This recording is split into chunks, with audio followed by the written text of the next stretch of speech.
Kisah Dewi Rasawulan adik Sunan Kalijaga yang cantik jelita.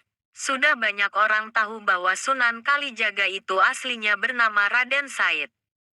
Putra Adipati Tuban yaitu Tumenggung Wilatikta. Tumenggung Wilatikta seringkali disebut Raden Sahur. Walau dia termasuk keturunan Ranggalawe yang beragama Hindu, tapi Raden Sahur sendiri sudah masuk agama Islam. Sejak kecil Raden Said sudah diperkenalkan kepada agama Islam oleh guru agama Kadipaten Tuban. Tetapi karena melihat keadaan sekitar atau lingkungan yang kontradiksi dengan kehidupan rakyat jelata, maka jiwa Raden Said berontak. Gelora jiwa muda Raden Said seakan meledak-ledak manakala melihat praktek oknum pejabat Kadipaten Tuban di saat menarik pajak pada penduduk atau rakyat jelata. Rakyat yang pada waktu itu sudah sangat menderita dikarenakan adanya musim kemarau panjang. Semakin sengsara. Mereka harus membayar pajak yang kadangkala tidak sesuai dengan ketentuan yang ada. Bahkan jauh dari kemampuan mereka.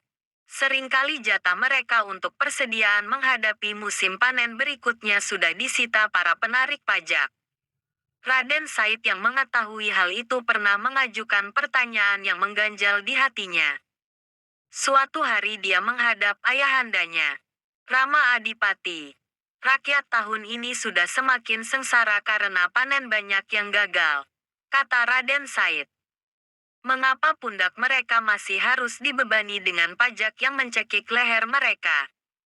Apakah hati nurani Rama tidak merasa kasihan atas penderitaan mereka? Adipati Wilatikta menatap tajam ke arah putranya. Sesaat kemudian dia menghela nafas panjang dan kemudian mengeluarkan suara. Said anakku. Saat ini pemerintah pusat Majapahit sedang membutuhkan dana yang sangat besar untuk melangsungkan roda pemerintahan. Aku ini hanyalah seorang bawahan Sang Prabu. Apa dayaku menolak tugas yang dibebankan kepadaku? Bukan hanya Kadipaten Tuban yang diwajibkan membayar upeti lebih banyak dari tahun-tahun yang lalu. Kadipaten lainnya juga mendapat tugas serupa. Tapi, mengapa harus rakyat yang jadi korban? Sahut Raden Said. Tapi Raden Said tak meneruskan ucapannya. Dilihatnya saat itu wajah ayahnya berubah menjadi merah padam, pertanda hatinya sedang tersinggung atau naik pitam. Baru kali ini Raden Said membuat ayahnya marah. Hal yang selama hidup tak pernah dilakukannya. Raden Said tahu diri. Sambil bersungut-sungut dia merunduk dan mengundurkan diri dari hadapan ayahnya yang sedang marah. Ya, Raden Said tak perlu melanjutkan pertanyaan. Sebab dia sudah dapat menjawabnya sendiri. Majapahit sedang membutuhkan dana besar karena negeri itu sering menghadapi kekacauan. Baik memadamkan pemberontakan maupun terjadinya perang saudara. Walau Raden Said putra seorang bangsawan, dia lebih menyukai kehidupan yang bebas, yang tidak terikat oleh adab istiadat kebangsawanan. Dia gemar bergaul dengan rakyat jelata atau dengan segala lapisan masyarakat, dari yang paling bawah hingga yang paling atas. Justru karena pergaulannya yang supel itulah dia banyak mengetahui seluk-beluk kehidupan rakyat Tuban. Niat untuk mengurangi penderitaan rakyat sudah disampaikan kepada ayahnya. Tapi agaknya ayahnya tak bisa berbuat banyak. Dia cukup memahaminya pula posisi ayahnya sebagai adipati bawahan Majapahit. Tapi niat itu tak pernah padam. Jika malam-malam sebelumnya dia sering berada di dalam kamarnya sembari mengumandangkan ayat-ayat suci Al-Quran, maka sekarang dia keluar rumah. Di saat penjaga gudang Kadipaten tertidur lelap, Raden Said mengambil sebagian hasil bumi yang ditarik dari rakyat untuk disetorkan ke Majapahit. Bahan makan itu dibagi-bagikan kepada rakyat yang sangat membutuhkannya. Tentu saja rakyat yang tak tahu apa-apa itu menjadi kaget bercampur girang menerima rezeki yang tak diduga-duga. Walau mereka tak pernah tahu siapa gerangan yang memberikan rezeki itu. Sebabnya Raden Said melakukannya di malam hari secara sembunyi-sembunyi. Bukan hanya rakyat yang terkejut atas rezeki yang seakan turun dari langit itu. Penjaga gudang kadipaten juga merasa kaget. Hatinya kebat-kebit. Soalnya makin hari barang-barang yang hendak disetorkan ke pusat kerajaan Majapahit itu makin berkurang. Ia ingin mengetahui siapakah pencuri barang hasil bumi di dalam gudang itu. Suatu malam ia sengaja-sengaja mengintip dari kejauhan. Dari balik sebuah rumah. Tak jauh dari gudang kadipaten. Dugaannya benar. Ada seseorang membuka pintu gudang. Hampir tak berkedip penjaga gudang itu memperhatikan. Pencuri itu. Dia hampir tak percaya.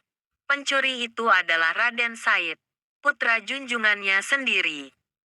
Untuk melaporkannya sendiri kepada Adipati Wilatikta ia tak berani. Khawatir dianggap membuat fitnah. Maka penjaga gudang itu hanya minta 2 orang saksi dari sang adipati untuk memergoki pencuri yang mengambil hasil bumi rakyat yang tersimpan di gudang.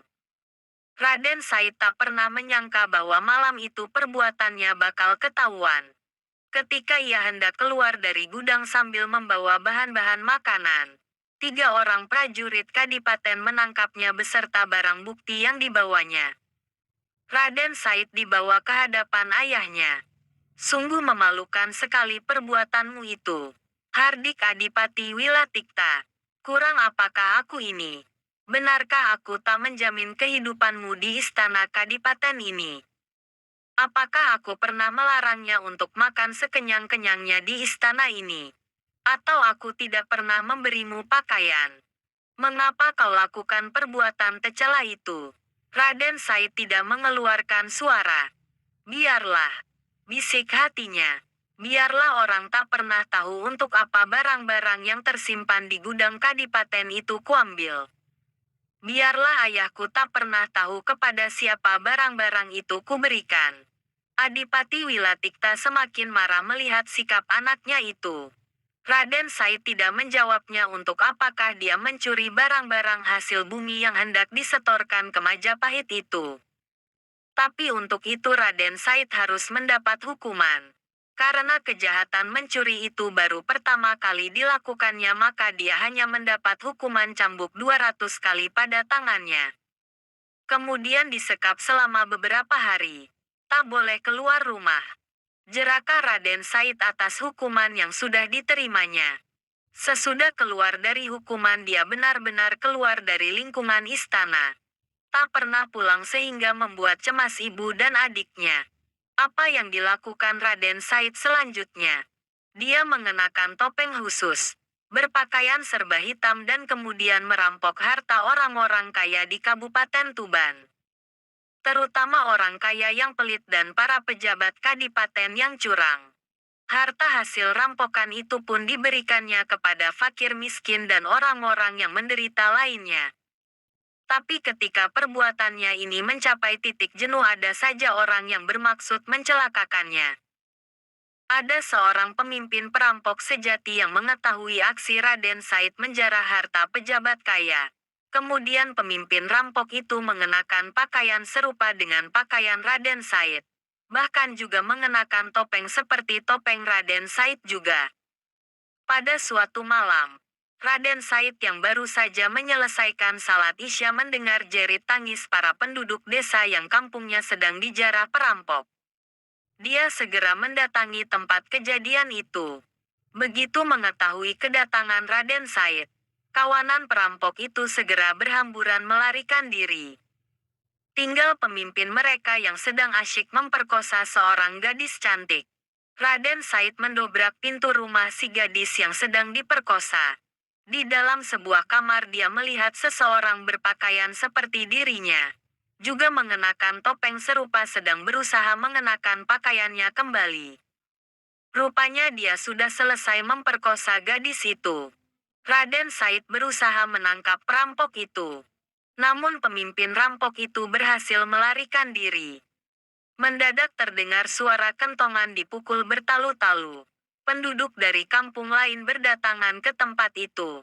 Pada saat itulah si gadis yang baru diperkosa perampok tadi menghamburkan diri dan menangkap erat-erat tangan Raden Said. Raden Said pun jadi panik dan kebingungan. para pemuda dari kampung lain menerobos masuk dengan senjata terhunus. Raden Said ditangkap dan dibawa ke rumah kepala desa. Kepala desa yang merasa penasaran mencoba membuka topeng di wajah Raden Said.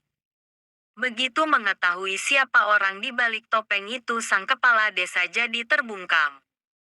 Sama sekali tak disangkanya bahwa perampok itu adalah putra junjungannya sendiri, yaitu Raden Said.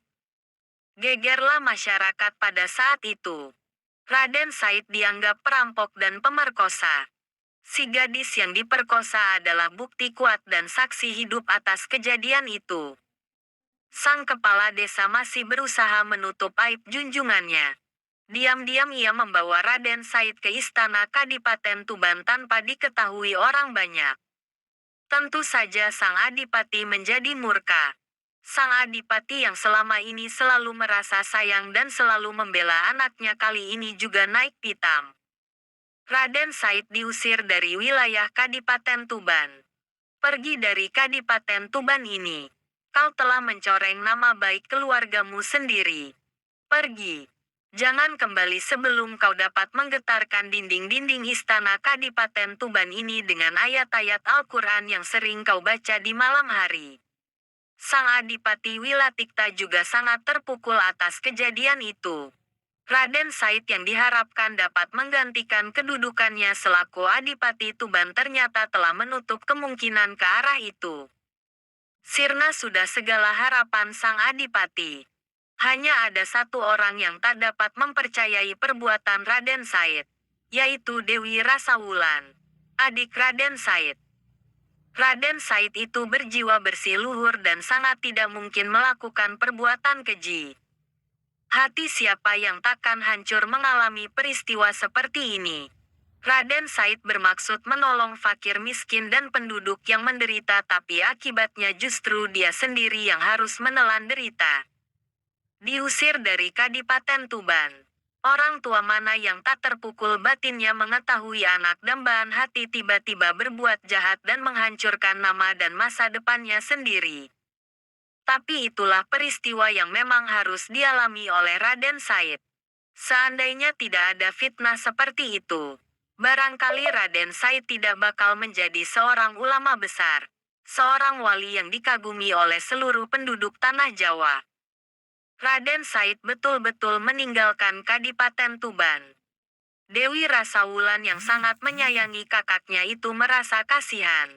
Tanpa sepengetahuan ayah dan ibunya dia meninggalkan istana Kadipaten Tuban untuk mencari Raden Said untuk diajak pulang. Tentu saja sang ayah dan ibu kelabakan mengetahui hal ini. Segera saja diperintahkan puluhan prajurit Tuban untuk mencari Dewi Rasawulan, tak pernah ditemukan oleh mereka. Di dalam babat Tanah Jawa dikisahkan bahwa Dewi Rasawulan pada akhirnya telah ditemukan oleh Empu Supa, seorang tumenggung Majapahit yang menjadi murid Sunan Kalijaga. Dewi Rasawulan kemudian dijodohkan dengan Empu Supa dan kembali ke Tuban bersama-sama dengan diantar Sunan Kalijaga yang tak lain adalah Raden Said sendiri.